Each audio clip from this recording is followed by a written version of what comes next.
You feel other people's arguments in your chest before they finish the sentence.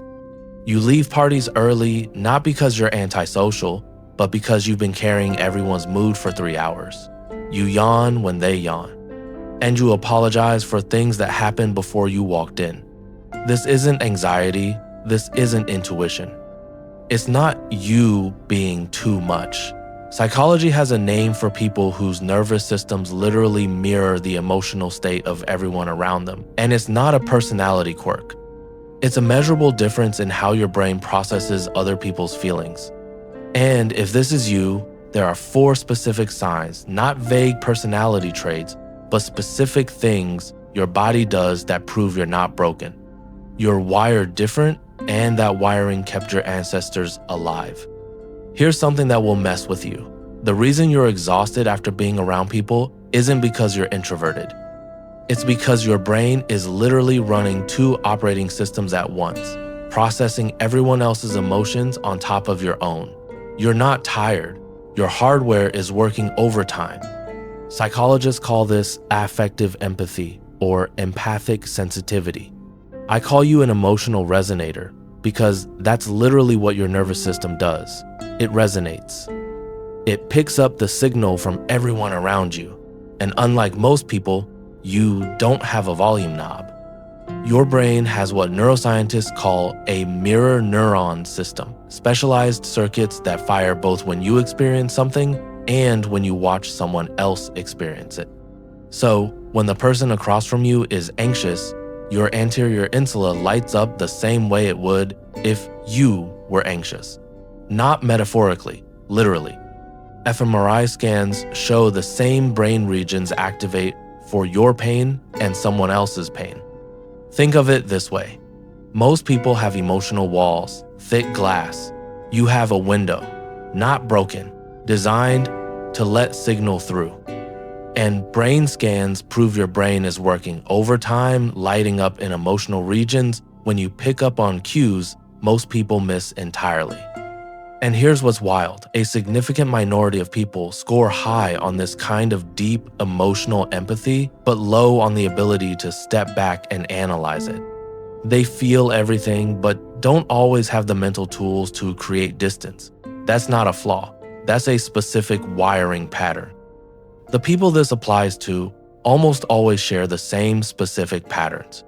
You walk into a room and within seconds, your shoulders tense up, not because of anything happening, but because you've already absorbed the mood. You didn't decide to feel it. Your nervous system just did.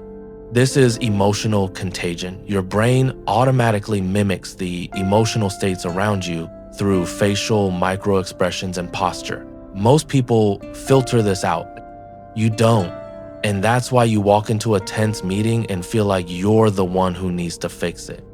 You've ended a perfectly good conversation early, not because you were bored, but because you felt yourself starting to perform instead of connect. You could feel the other person's discomfort rising, and instead of pushing through, you pulled back to protect both of you. That's not people-pleasing. That's your mirror system, reading the emotional temperature and adjusting before anyone else notices. You can tell when someone's lying before they finish the sentence, not because you're smart, but because your body reacts to the micro-tension in their voice before your conscious brain even processes the words.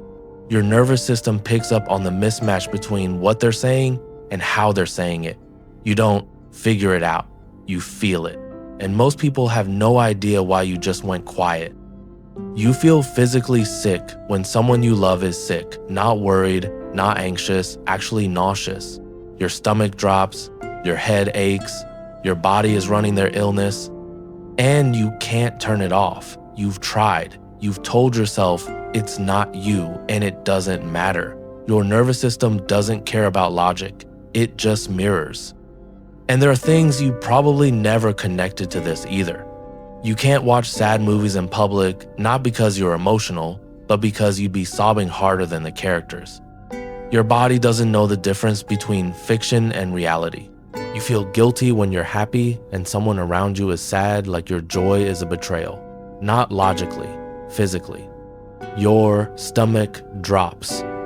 You apologize for things that aren't your fault, not because you're weak, but because you felt the other person's frustration land in your chest before they even spoke.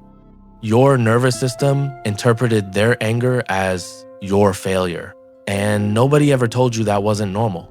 They just told you you were too sensitive. But what they meant was, you feel things they spent a lifetime learning to ignore.